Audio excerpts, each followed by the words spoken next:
are here with the last lecture of this chapter, that is Chemical Substances and Processes for class 7. In the last lecture, we had discussed various things regarding this chapter like chemical symbols, then how to write the chemical formula. Hope you all have solved various problems based on this chapter which we have already taught, or with the topic which are already taught. Okay, so after those chemical formulas and symbols, we are having another topic of our chapter, that is actually chemical changes. But before that, I just want you to know what are changes. So in class 6, that is in your previous class, you have read about the changes which occurs in our surrounding. So there are various changes which occurs in our surrounding, and those changes are classified into two categories. First is physical change and other is chemical change. Now the physical change are those changes which are reversible in nature, means in which one substance which undergo the change and the new substance which formed can be brought back. So these changes are called as reversible changes. For example, freezing of water, that is formation of ice. When we increase the temperature of ice, we'll have the water again, and when we decrease the temperature of water, we'll get the ice. So freezing of water, that is formation of, so that is actually the reversible change.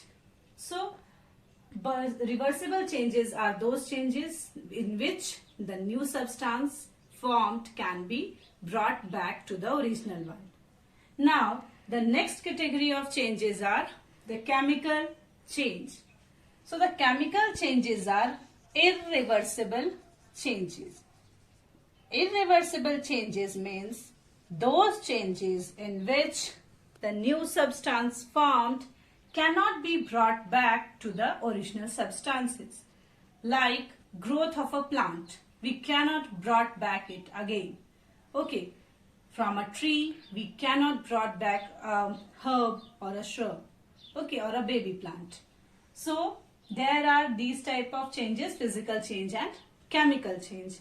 Now in this chapter, we don't have to read about the physical changes or the changes. We just have to read about the chemical change. Now there are various changes in which new substances are formed, and these chemical changes are called as chemical reactions.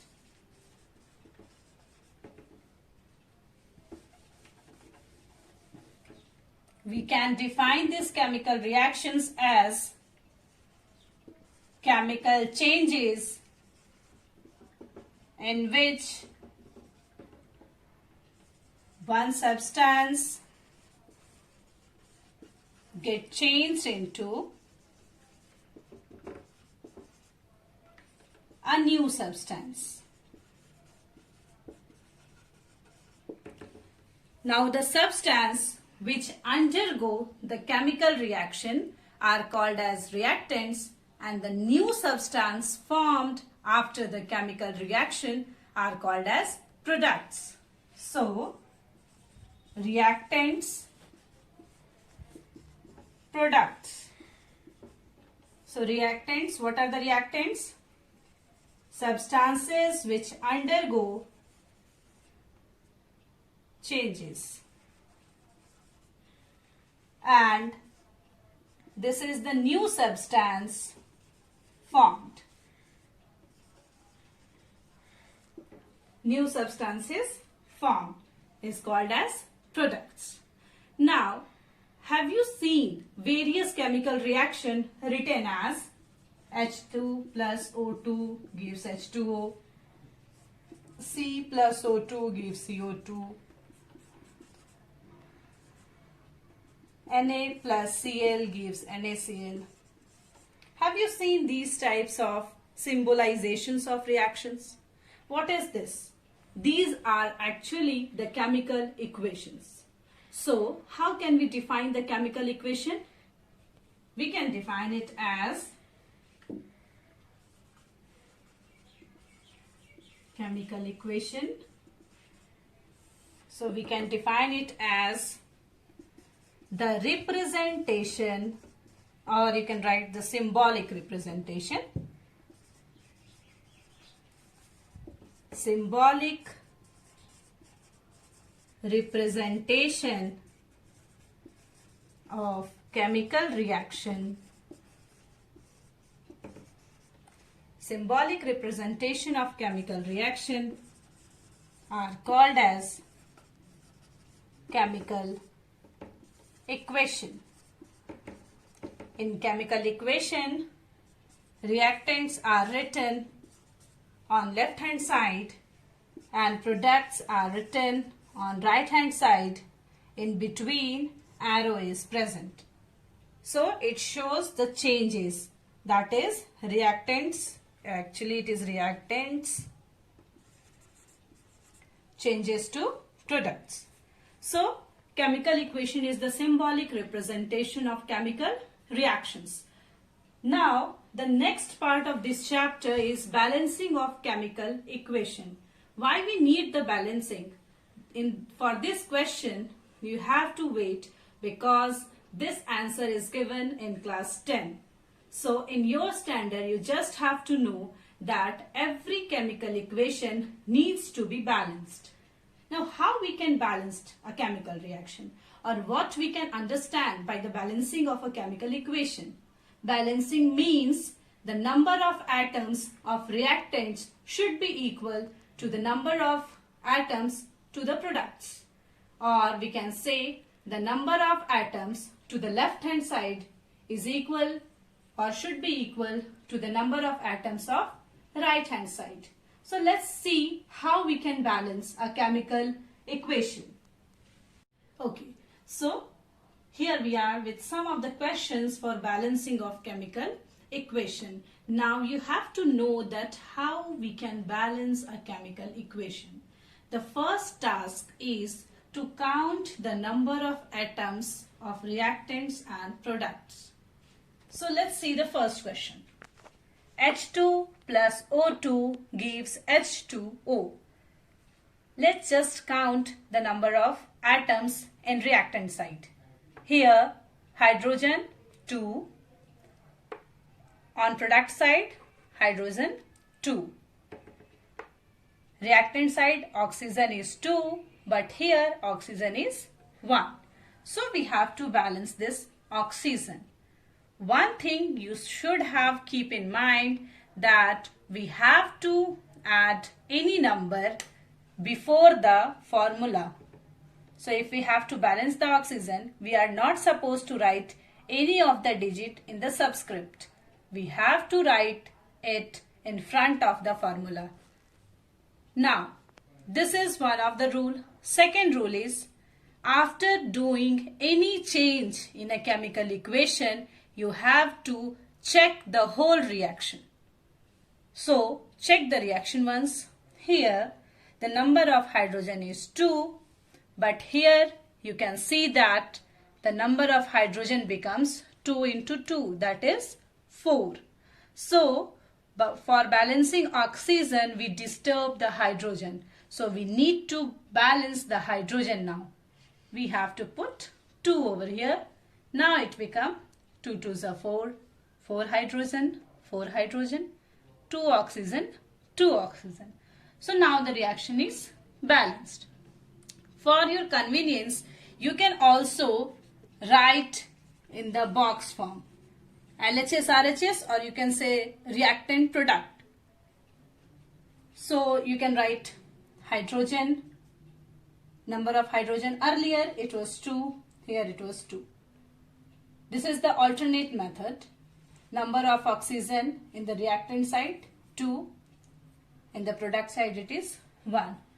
So it should be multiplied with 2, and when it get multiplied, the number of hydrogen increases, and for balancing that we have to multiply 2 here also. So these are the two methods to balance a chemical equation. Once you can just do with the equation. Next is you can write mathematically LHS, RHS and the number of atoms, and then you continue. Now see the next question. Al plus HCl gives AlCl3 plus H2. Now here aluminium 1, here also it is 1. Here chlorine 1, but here it is 3. So balance this first. So we can put 3 over here. So now chlorine become 3 both the sides. But what about the hydrogen? Here hydrogen is 2, but here it is 3. So what we can do to balance this? So we can put 3 over here because 3 is an odd number. We cannot get it by multiplying it with 2. So we'll write 3 here. Now the number of hydrogen become 6. But here we are having 3 hydrogen. So we just omit it and write 6. Now when we add or when we write 6 before HCl, the number of chlorine gets disturbed. So what we do? We can put 2 here. Now we see 3 2 ja 6, hydrogen 6, hydrogen 6, chlorine 6, chlorine 6. But what about the aluminium? I just told you that after every changes, after every step, you have to recheck the reaction once again. So now see here, aluminium 1, here it is 2. So you put 2 here. Now you can see everything is balanced now. 2 aluminium, 6 chlorine, 6 chlorine, and here 6 hydrogen. Now this is a very common reaction. All of you know the photosynthesis reaction. You have read it in chapter 1, nutrition in plants. See this reaction.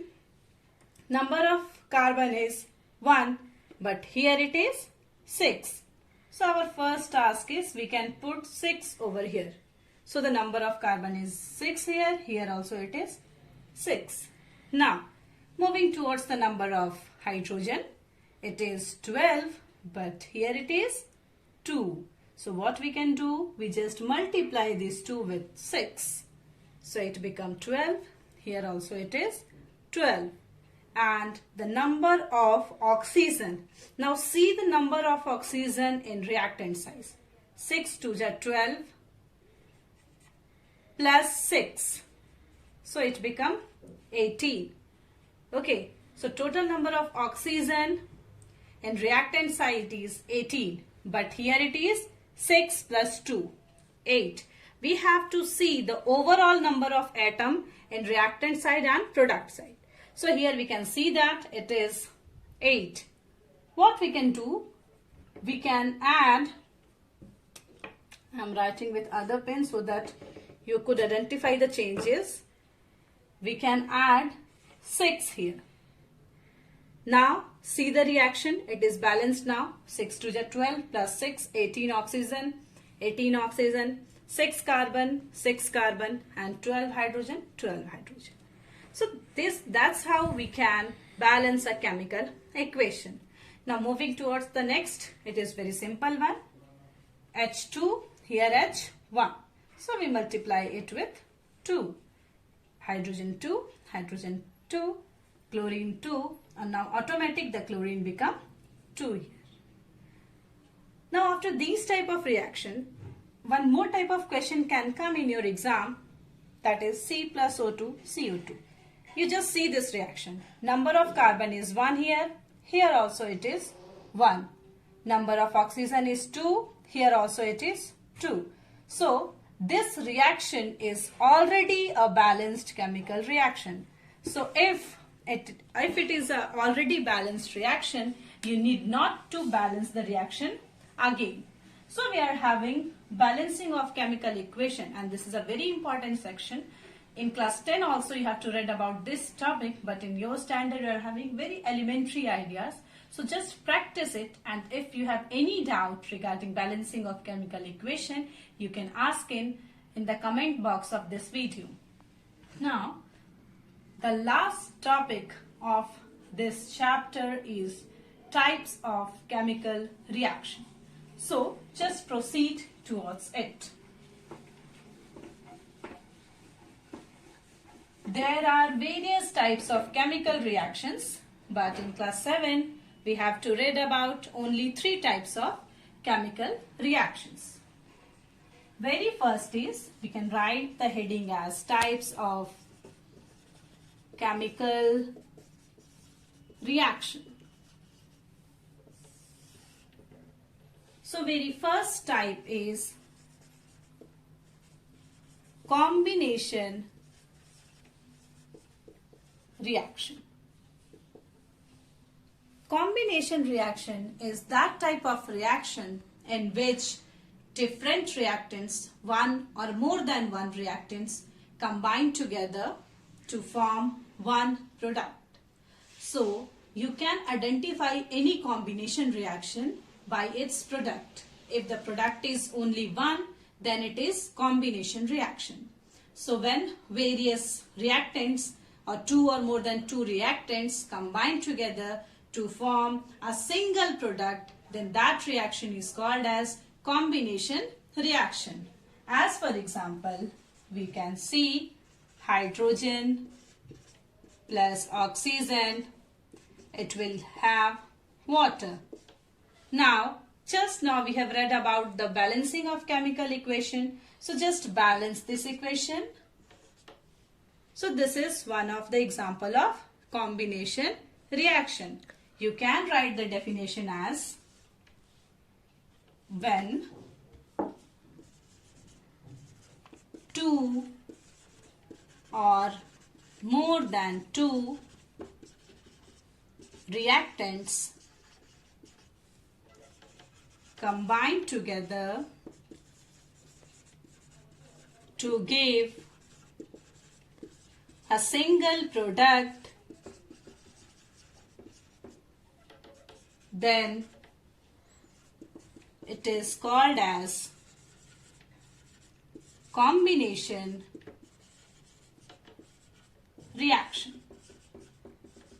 So, when 2 or more than 2 reactants combine together to give a single product, then that type of reaction is called as combination reaction.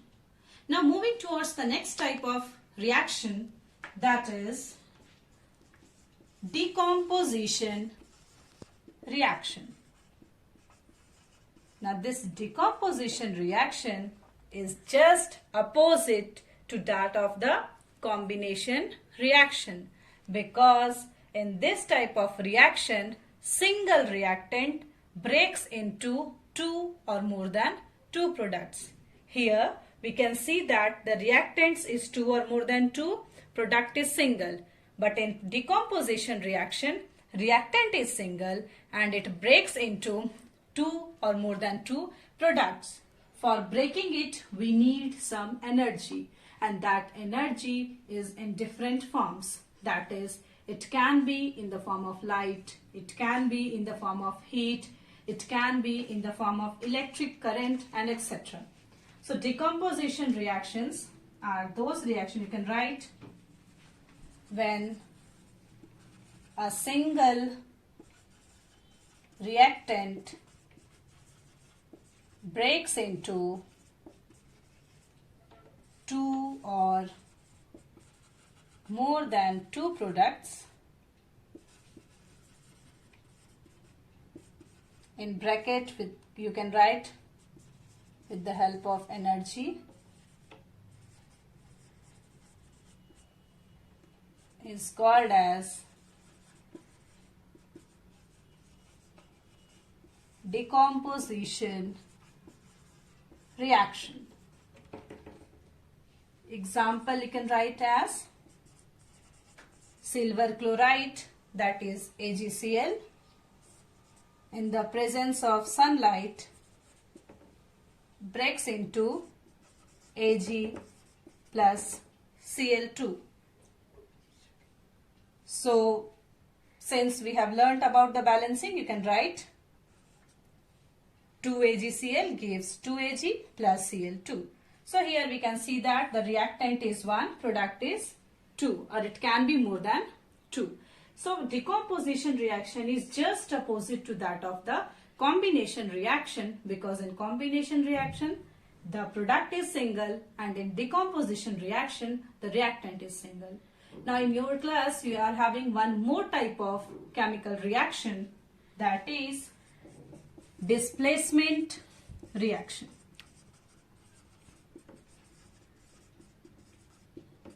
Displacement means to replace something. So in the displacement reaction, one reactant, or we can say one metal, displaces the other reactant from its metal salt.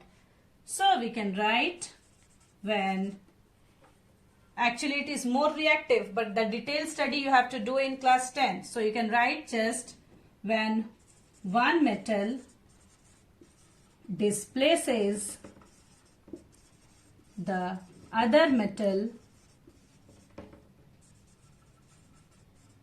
from its salt solution, then it is called as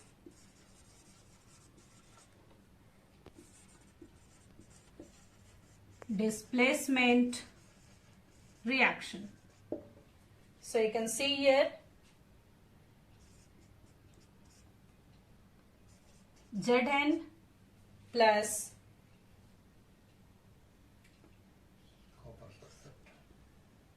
CuSO4. So zinc is a metal, copper is also a metal. So we can see zinc takes the place of copper. It becomes ZnSO4 plus Cu. So here we can see that one of the metal displaces the other metal from its metal salt solution. So these are the three types of reaction which you have to read: combination reaction, decomposition reaction and displacement reaction. Learn all the type of reaction with some examples. So that's it about this chapter, chemical substances and processes. So this far we have dealt with the chemical symbols, chemical reactions, reactants, products, chemical equations, balancing of chemical equation and types of chemical reactions. So that's it about this chapter. If you are having any query, any doubt, you can ask in the comment box. Thank you.